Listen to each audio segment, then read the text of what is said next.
chả chỉ tôi sẽ phải chơi chuột lo luôn của móc cá luôn hiu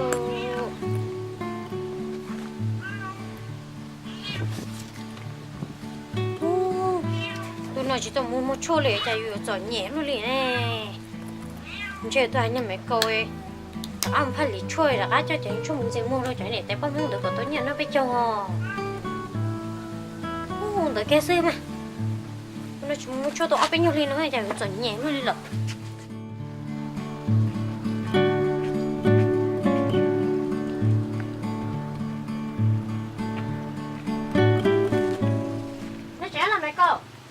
tôi là mình chưa? Chị cũng đã tới rồi đó.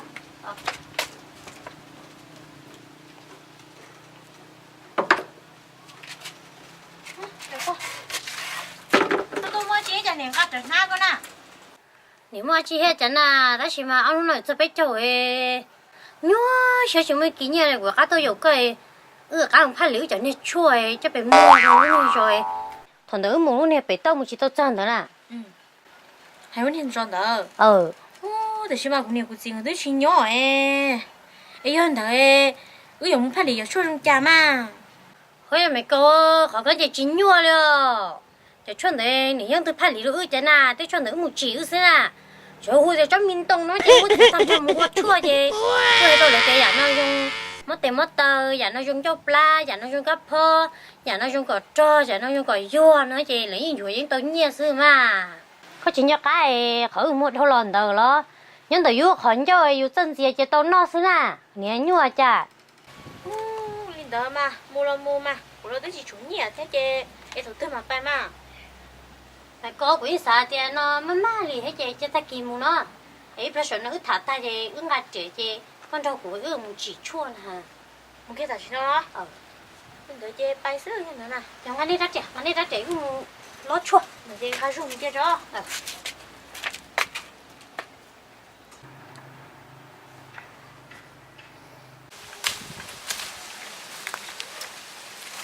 mẹ cô thì anh nghĩ như cho ok tôi là tôi muốn trở lại nó rồi cái một tôi nó tôi chua oh no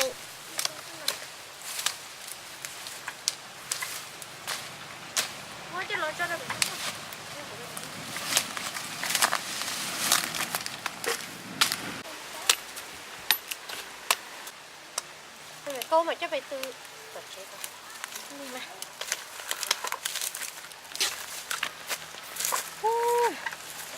thế nào cũng có dân tốt có tôi nhớ nó phải trâu mẹ cô có kia cho tao nó chỉ muốn nấu nước kho cho tao có gì mua được hot chua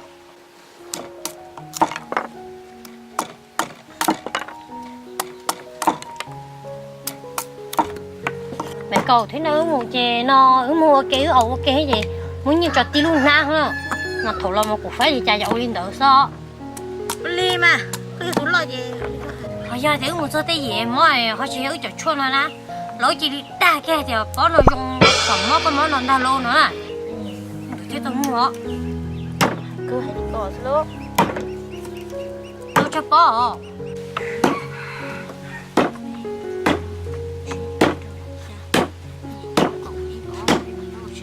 cổ trâu cổ sao ôi nó sao mình gì không đỡ mà em mấy câu cũng mai chơi li cũng muốn chơi con mà muốn chơi cho nó khó bắt nữa li mà ta kiếm bán gió cũng muốn gió thế sao phải cũng giòn gió chứ không đỡ gì có phải nào nay nó có cái bị chua hay chỉ mà vậy rồi ta lo mà đứng ba chuyến đầu nó tao nhiên đầu ban nó thế mình sẽ hạ tao nhiên đầu luôn thật kỳ tôi tin tôi bay kêu bị rồi muốn bị gì nhiên đầu lấy na nhà ta đi chơi thì nó lấy nhiên đầu không chỉ cho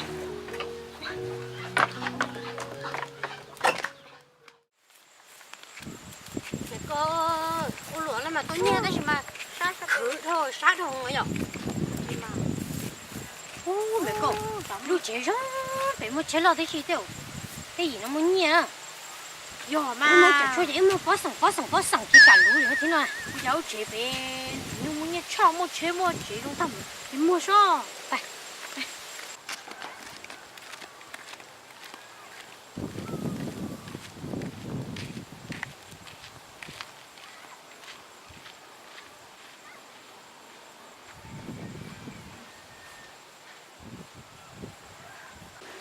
là cái gì của nhau nên tôi muốn chưa để có gì chỉ nhau tao chú biết là chúng tôi theo chú có tôi muốn mua cái tay tôi chéo sao lấy thế có gì mà hai đứa tuổi nó thả sao mà cái ta chưa thì nhau nên to đấy giờ nó lú mình gì lú không kia thì chua này thì chua trông nó cái ta sắp giờ mà chứ mà có khăn nó nuôi luôn rồi chỉ tôi nhưng mà chỉ nằm yếu cho chua rồi cái đến đó là tôi cơ tôi một chua là ha để có tuần nuôi thì có mua cái tờ này có mua đi cha nếu tôi không chua là quê chỉ bao thì nhỏ nhỏ về chỉ đi mua sa nếu tôi sợ nên về trả cú em biết bây giờ sắp về nó trả cái cú này như mà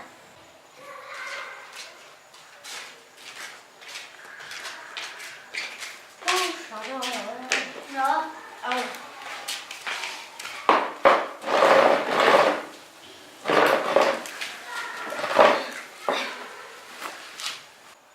ném một chỗ này ném một chỗ trong lá chưa tôi mới này luôn mua chua tốt họ ta chỉ mà có họ thì có mua cái tờ này chị nó mua cái sao cái tờ của sao sao thế có mua cái chua có tôi mới này luôn có chỗ lòng nó thả cả nên tôi có mua cái tờ này chính xác sĩ của bác chua nữa nó有主中生的冲煮了好了好的有不选择那些好的把那么打输了好这个这của hai đứa中师này mà tụi mình cho nè của xuân nó chỉ có chỉ năng sát ta chú hậu lử này chú tí cho lo này câu đó chị có tên mình trả kiếm chú có tên làm gì tí đi dùng nữa chứ có cái chấm học giờ mà tụi này lâu nhiều khi bố công họ có chào chè tổng này chỉ có với tụi nó xỉu không khá một số tư là nhiều khi bố công một bát thế thế đi một tổ tổng nò nếu có là cái với lý chỗ hay mà tay chuột tôi bán là mấy chị uống không gì ở mình dùng thì tệ cho gọi Okay. tụi này lâu có chỉ nhiều khi bố công một xíu có chỉ nhiều vậy tổng này có những xỉu không khá chỉ chúng nó chỉ nhiều nó ho ứ tứ chầu nhiều này xỉu không khá là chúng lẳng ho em có chỉ nhiều khi bố công một xíu em bố trong nhà này hay thêm à chỉ dùng mà tôi mới biến cho giờ cho chuyên chỉ dùng cái này cho tôi mua là chứ cái bón này có gì cái bón nói vậy cái nó tôi có sao tôi dùng mình gì nữa chỉ bón nói gì cái hết chỉ dùng lo chỉ một tô cái sân bay đi thử chỉ mò thôi ha có chỗ chính trang cái chứ cho một xí là sao vô cái thì à nó như máu cái tên thì em một số tao tư này nhưng để em mới bơi chả à để cho này cho dùng tài rồi với bơi sẵn có rồi cho nên chỗ chỗ này kỹ lắm mà nên lúc chỉ tao mình chỉ đâu cũ lo lúc chỉ lại tôi mới biến cho lúc tôi mà dạo kia gì mà ôi lý chẳng hay tôi bỏ con mà cái tử lúc cái theo pháp phương gì có sao hả Okay.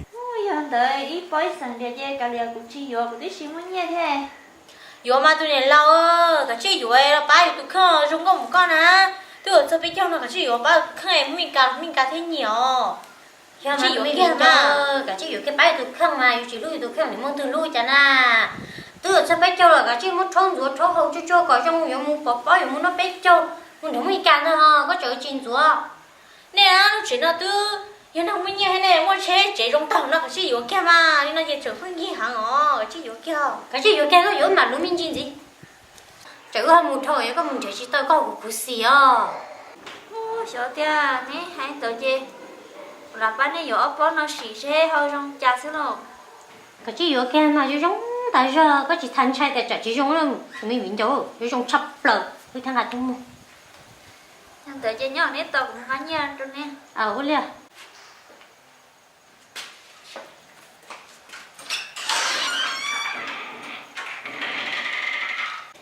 giờ giòn lúc nó có thơm chị không cái ốp bò nó chưa bị sẵn có đi ra tầm trèo rồi mà mẹ côอยู่แต่หอนจอมาai chỉ tiếc tiếc chỉ được tiền ngon từ từ tiền bông kia là tiền chết lúc chết ý trong bao nhiêu chết rồi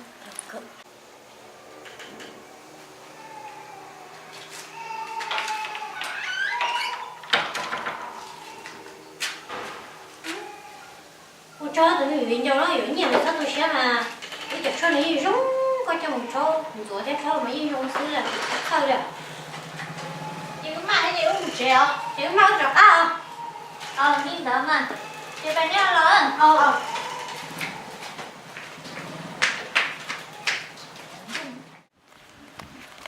mẹ cô cái sao lúc nào mới như tiền rồi là nhớ phải bể trong nó đó chỉ mà tên nó trong là lô số trong khuẩn thôi mà cái như bị gì vậy thôi đó có tôi trả lời được rồi ô nó tự chịu rồi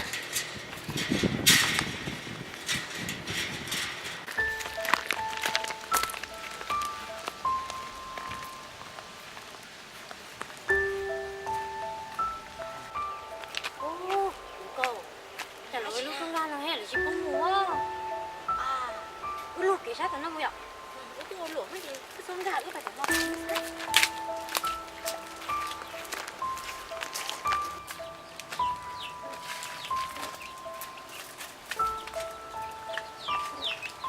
Nhớ tôi này lâu nhớ chén rồi. Nó chén à, đấy tôi lo. Tôi lo. Muốn chị nè.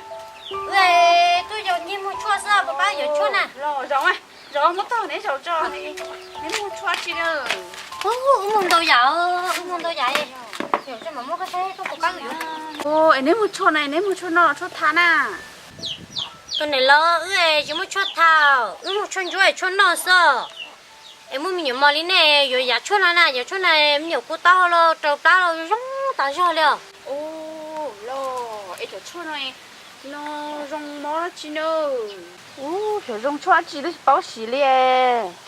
Thôi ơi, nè xín nữa nè, giờ có tụi mình nhiều củ tao lo rong, mắm lá lo rong, mình nhiều món chứ rong tan thôi, giờ có nè, có chỉ muốn cho đi củ cái rồi rong tao cho. Mình nhiều món có cả chỉ có ba rồi mà, có cái gì có. Yo, mà tôi này lâu ơi, chú cái mà rong mình nhiều yêu chấp lời liền. Một tuổi cháu đi của hồng lấy rong ta liền, giờ chú cái nào. Cái chứ cái nhà nữa cơ, cái nhà nữa cơ của mắm, bón nó có sai nè. Bón nó bắt chui vô có phải sai vô mà, sai vô bón nó phải hổ rong tao cho. Yo, phải rong mà. Chỉ tia là mà. Hổ chứ lo.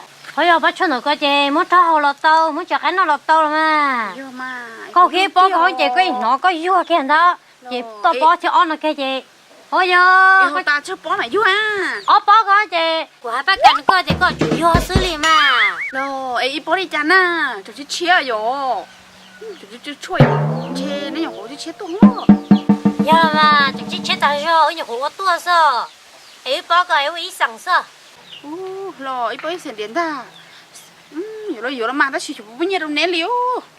Ê, chỗ này à, tôi chỉ bé hồi lửa, tôi muốn nhang cao một tải, chỗ bò muốn nhang trong nè liu. Ê, nhà đi tới, nhà nó này họ đi chán à, nhà ấy sẵn thế lo.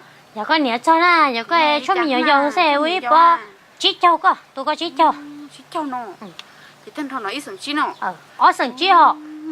Ở sẵn chi nè, ôi yo, nó ít, nó tôi ít sẵn này yo, thằng chí chọc pháo, thằng chí yo cơ mà. Ôi, hiểu bún nè đâu, sai bún nhẹ đó. Tao cũng cái nhẹ tôi rồi nè là này nè. Nha. Em xin để to. Mày cô, tụi này tay bắt trò mà, thằng nó dùng gì thế kia rồi.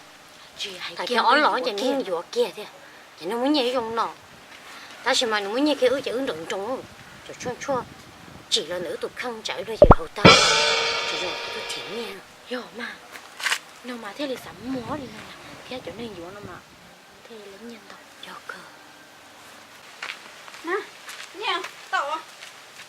Nó rồi vô cho đó. Linh đỡ mà. Mấy tôi giống một chút xíu. Dạ cơ. Để máu cho cá à? Linh đỡ mà phải đeo đâu. Phải đeo hết tua. Trong nó khẩu độc nữa. Mùi rõ kìa nó thế này.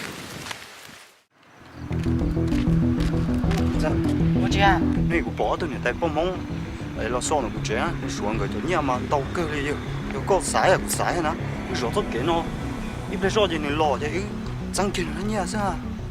我哋個係不去嗰啲咯，是嘛？看我有看rõ呢，人家rõ呢，有那菜啊，多一不乱啊，我这么兄弟，那老人真给个人家呢，rõ tốt cái nó.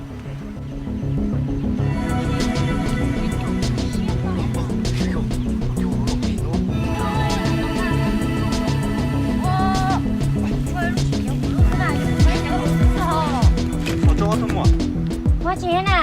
Ê, ở trong này bữa chuột tấn trụ nè. Sợ chứ mà chơi.